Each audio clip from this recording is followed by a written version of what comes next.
తాకట్లో ఉన్న బంగారాన్ని విడిపించి ఆ రోజున మార్కెట్ ధర కట్టి మిగిలిన డబ్బును మీకు అందిస్తుంది కొమ్మూరి గోల్డ్. తెలుగు సినిమా ఆడియన్స్కి ఈ కంటెంట్ చూడాలి, ఈ కంటెంట్ చూడకూడదు అన్న క్యాలిక్యులేషన్లు ఉండవు సార్. అవును, వాళ్ళకి కావాల్సింది ఏంటంటే సినిమా బాగుంది అనేది వాళ్ళకి రిజిస్టర్ అయ్యే విధంగా promotion. Correct, 100%. But me cinema విషయంలో జరిగింది వచ్చేసి సినిమా కంటే కూడా సినిమా ప్రెస్ మీట్లో శివాజీ గారు మాట్లాడిన మాటలు అది ఇంకా ఎటో వెళ్ళిపోయి దండోరా అనే సినిమాని చంపేసి అది మొత్తం ఆక్యుపై చేసేసింది. ఒక నెగిటివ్ ఆరా మొత్తం ఆక్యుపై చేసేసింది. మీ సినిమా గురించి చర్చ లేకుండా పోయింది. దాన్ని ఆ ప్రమోషన్ టైంలో దాన్ని బ్రేక్ చేద్దామని నాకు తెలిసి మీ టీం నుంచి కూడా ఎలాంటి ప్రయత్నాలు జరగలేదు. అంటే అది మీరు మీడియాలో ఉన్నారు కాబట్టి అండ్ మీరు ట్రాక్ చేస్తారు కాబట్టి మీరు ఇంకా గట్టిగా చెప్పొచ్చు, నంబర్స్తో పాటు చెప్పొచ్చు, మీరు స్టాట్స్తో పాటు. నేను ఫీలింగ్ మాత్రమే చెప్పగలను, మీరు దాన్ని నంబర్స్తో జస్టిఫై చేయగలరు. ఎందుకంటే మీరు వెరీ క్లోజ్గా ఎక్కడ డిస్కోర్స్ ఎడిపోతుంది ఏంటనే దాని మీద అది మీ పని, అది మీ జాబ్ కాబట్టి. సో ఆ డిస్కోర్స్ తాలూకు ఎఫెక్ట్ ఇంపాక్ట్ ఏంటనేది 100% మీరు రైట్ పర్సన్ టు సే.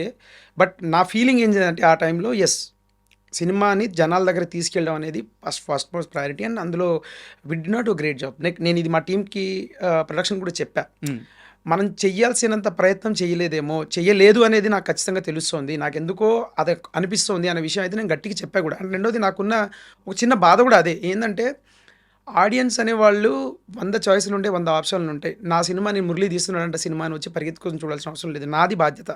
నేను సినిమా తీశాను, మీరు వచ్చి చూడండి అని చెప్పేసి వాళ్ళకి చేరేలా చేయడం నాది బాధ్యత. అక్కడ చాలా ఫంబుల్ అయ్యాము. అంటే ఇది ఎలా అవుతుంది అంటే ఇప్పుడు పాయింట్అవుట్ చేసినట్టు అవుతుంది. లైక్ మార్కెటింగ్ టీం కావచ్చు, ఇంకోటి కావచ్చు, వాళ్ళ పరిధిలో వాళ్ళు చాలా ట్రై చేశారు, చాలా బ్యూటిఫుల్గా దీన్ని జనాలకు తోద్దామని చూశారు. కానీ మేము ఊహించిన దానికంటే ఎక్కువ స్పేస్ వేరేది ఆక్యుపై చేసేసినప్పుడు దాన్ని బీట్ చేయడం కష్టమైపోయింది మాకు. అండ్ రెండోది ఏంటంటే అదే చెప్తున్నాను కదండి, సినిమాకి సంబంధించి మార్కెటింగ్ ఎలా జరగాలి ఏంటి అనేది ఒక స్టిల్ $100 million క్వశ్చన్ అది. దాన్ని ట్రై చేస్తున్నారు క్రాక్ చేయడానికి. బట్ అక్కడ డెఫినెట్లీ నేను ఆడియన్స్కి మా సినిమాని తీసుకెళ్లే ప్రయత్నంలో మాకు పర్ఫెక్ట్ 100% జరగలేదు అనేది నా ఫీలింగ్ కూడా. నేను చెప్పాను కూడా మా ప్రొడక్షన్. శివాజీ గారితో తర్వాత మాట్లాడారా, లేదా శివాజీ గారు మీతో మాట్లాడారా? ఏం జరిగింది మీ ఇద్దరి మధ్య కన్వర్జేషన్? మాట్లాడాను సార్. ఆయన యాక్చువల్లీ అది పాయింట్ ఏంటంటే అక్కడ ఇంటెన్షన్స్ గురించి కూడా ఆయన, నా ఇంటెన్షన్స్ అవి కాదు అనే ఉద్దేశం నుంచి ఆయన చెప్తున్నారు.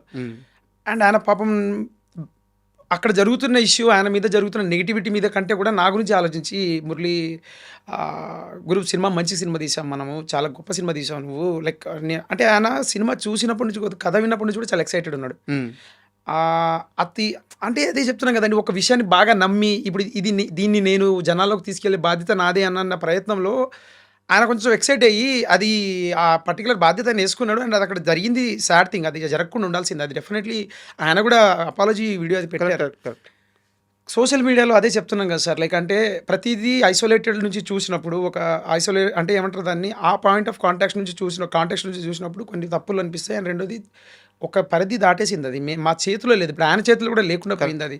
సరే దానికి 100 కారణాలు ఆయన నుంచి ఉంటాయి, కానీ ఆయన నాకు మాత్రం చెప్పింది, నాకు ఆయనకు మధ్యలో జరిగిన కాన్వర్సేషన్ ఆయన నాకు చెప్పింది ఏంటంటే, నువ్వు గొప్ప సినిమా తీసావు, ఇది ఇలా అవుతుంది, ఇలా జరుగుతుంది అనే దాన్ని నువ్వు మైండ్లో పెట్టుకోకు, నీ హెడ్లో ఇదేం పెట్టుకోకు. సరే ఒక సినిమాకి సంబంధించి నువ్వు చేయగలిగింది 100% నువ్వు చేసావు. అండ్ రెండోది I'm very proud, very happy that I worked with you.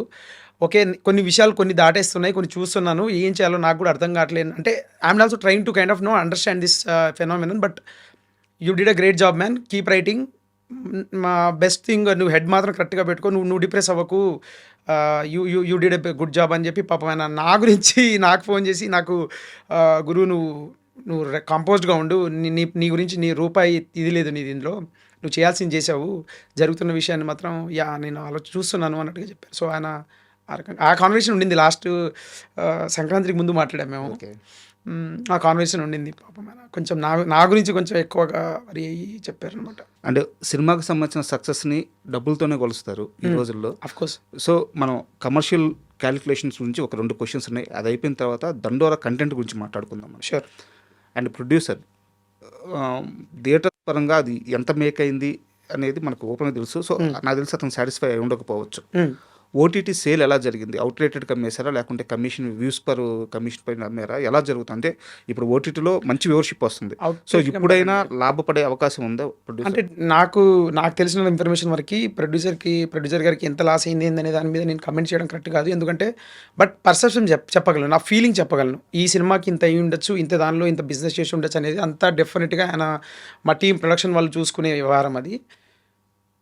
నా వరకి నేనేం చెప్పగలనంటే ఓటీటీ మాకు మంచి ప్రైస్ వచ్చిందండి. లైక్ అవుట్‌రేట్‌కే అమ్మాము.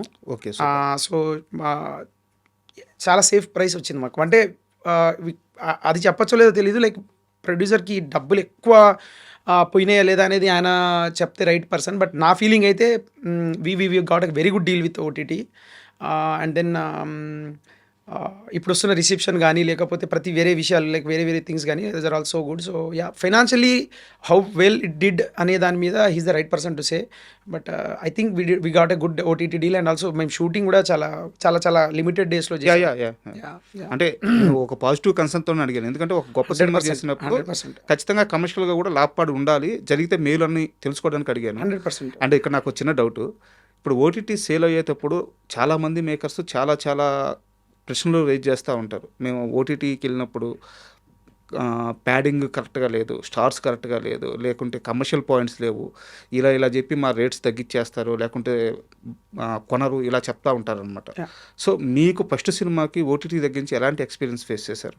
నేను బేసిక్గా ఎక్కువ ఇన్వాల్వ్ అవ్వలేదండి. నాకు మా ప్రొడ్యూసర్ ఈ took care of everything. Okay. So ఓటీటీకి సంబంధించి ఏం జరిగింది, కాన్వర్జేషన్ ఏంటనేది నాకు తెలీదు. కానీ ఆయన నాకు అప్పుడప్పుడు మెసేజ్లు పెట్టేవాడు, చూపించేవాడు. వాళ్ళు చూశారు ఓటీటీ, వాళ్ళు సినిమా చూశారు. ఓకే. సినిమా చూసి గొప్ప సినిమా అండి, చాలా బాగుంది, ఇది ఖచ్చితంగా మాకు యాడెడ్ అడ్వాంటేజ్, దీన్ని మేము ఖచ్చితంగా లైక్ పర్స్యూ చేస్తాము అని వాళ్ళ సైడ్ నుంచి కొన్ని ఎంకరేజింగ్ మెసేజ్. అంటే ఆయన ఇది సినిమా పట్ల పర్సెప్షన్ ఇది మురళి, నువ్వు ఫీల్ అవ్వకు అన్న. అంటే బిఫోర్ ఈవెన్ రిలీజ్ కొన్ని మెసేజ్లు వచ్చాయి వాళ్ళ నుంచి. నేను అది వాళ్ళ పేర్లు కూడా పేర్లు చెప్పకూడదు. బట్ ఆ ఓటీటీ తాలూకు ఎవరైతే డీల్ చేస్తున్నారో ఆ పర్సన్స్ మాకు మెసేజ్లు పెట్టినప్పుడు ఆ మెసేజ్ అయినా నాకు స్క్రీన్ షాట్ తీసి పంపించేవాడు, చూపించి మన సినిమా మీద ఉన్న గౌరవం ఇది చూడు. వాళ్ళ సినిమా చూశాక 100% ఈ సినిమాని మా ప్లాట్ఫామ్ మీద ఉంటే బాగుంటుంది అనే దాని మీద ఒక మంచి కాంపిటేటివ్గా జరిగింది ఒక 2-3 ఓటీటీల మధ్యలో. And that's what it is. Like అంటే ఇప్పుడు ప్యాడింగ్ ఉంది లేదు అనే ఆ కాన్వర్జేషన్ మా ప్రొడ్యూసర్తో జరిగి ఉంటుంది, నాకు తెలియదు అది. నా వరకు వచ్చేసరికి అయితే వాళ్ళు నాకు పర్సనల్గా తర్వాత మెసేజ్ చేయడం ఏంటంటే బ్యూటిఫుల్ మూవీ సార్, లైక్ అంటే beyond movie content we couldn't think of anything else. అది అంత ఇమర్సివ్గా ఉండింది. And you did a great job, like first film అంటున్నారు, సూపర్గా ఉంది, like you have a long way to go అని వాళ్ళు ఒక చాలా పాజిటివ్ మెసేజ్ అయితే పెట్టారు. సో ఆ డీలింగ్ ఎట్లా జరిగింది, వాళ్ళకు ఒక ప్యాడింగ్ గురించి ఉందా లేదా అనేది నాకు తెలియదు. కానీ నాకు తెలిసిన వరకు ఏంటంటే వాళ్ళకి డేట్ కన్సర్న్ ఉండింది. Okay. So while cracking the deal వాళ్ళకి మేజర్ కన్సర్న్ ఏంటి అంటే వాళ్ళకి స్లేట్ ఉంటుంది సార్, రిలీజ్ స్లేట్ ఉంటుంది. లైక్ ఈ మంత్లో ఇన్ని సినిమాలు రిలీజ్ చేయాలి, ఈ మంత్లో ఇన్ని సినిమాలు రిలీజ్ చేయాలి. ఆ వ్యూవర్షిప్ని కానీ లేకపోతే ఆ పర్టికులర్ ఏది ఆ మెట్రిక్ని వాళ్ళ మాడ్యూల్ వాళ్ళకు ఉంటుంది. సో ఆ స్పేస్లో మా సినిమాని ప్లేస్ చేయడానికి ట్రై చేసినప్పుడు మాకు వచ్చిన టార్గెట్ ఏంటంటే dead line release date. Okay. So పలానా డేట్ 12కి రిలీజ్ చేస్తే పలానా ఇది ఈ పర్టికులర్ మాకు ఇక్కడ ఉంది స్పేస్, ఇప్పుడు మీరు 12కి రిలీజ్ చేస్తే మేము ఇక్కడ దీన్ని జాన్లో ఇక్కడ ప్లేస్ చేసుకోవచ్చు. ఓకే. ఆ కన్స్ట్రెంట్లో నుంచి మాకు వచ్చిన టార్గెట్ ఏంటంటే 25కి సినిమా రిలీజ్ చేస్తే మాకు బెటర్గా ఉంటుంది అన్న దాంట్లో నుంచి. The prices they were trying to give us was reasonably good అన్న ఫీలింగ్ నాకు మా ప్రొడ్యూసర్ గారు చెప్పినప్పుడు okay let's go for that అన్నట్టుగా. అదొక్కటి మాత్రం నాకు తెలుసు, మిగతాది అది తెలియదు ఏం జరిగింది. నందు మీద మీకు ఏమైనా కంప్లైంట్స్ ఉన్నాయా? కంప్లైంట్స్ అని లేవండి. Is a brilliant actor. But ఒక చిన్న గ్రైప్ అంతే ఉండింది ప్రమోషన్స్ టైంలో. బట్ ఆయన సినిమా కూడా ఆయన చాలా పాపం కష్టపడి, అంటే ముందు నుంచి కూడా చెప్పేవాళ్ళు. లైక్ షూట్ టైంలో కూడా నేను నందుతోటి I'm very good friends. Like I know how much is struggling to get there. And very like huge respect ఉంది మనోడిది. అంటే నేను అదే చెప్తాను కదండి, టూ మెనీ థింగ్స్ అక్కడ ఇప్పుడు పరిస్థితులకి విక్టిమ్స్ అయిపోయాం మేమంతా. ఆయన ఈ సినిమా చేసినప్పుడు ఎంత 100% ఇచ్చాడో, ఎంత డెడికేటెడ్గా ఉన్నాడో. లైక్ అంటే కొన్నిసార్లు మధ్యాహ్నం 12 దాకా షార్ట్ పెట్టేవాడిని కాదు నేను, ఓపిక కూర్చునేవాడు. అండ్ రెండోది ఏంటంటే ఏ రోజు కూడా నా మీద నెగిటివ్ ఆరా రాకుండా చేసేవాడు. వచ్చి అసలు బ్రో నువ్వు టెన్షనే తీసుకోకు, నువ్వు నన్ను రాత్రి 4 గంటల దాకా కూర్చోబెట్టి నేను చేస్తాను. అండ్ రెండోది ఆ టైంలో he was also shooting for IPL చేసేవాడు, డీ చేసేవాడు, రాత్రల్లా డీ షూట్ చేసి వచ్చేవాడు.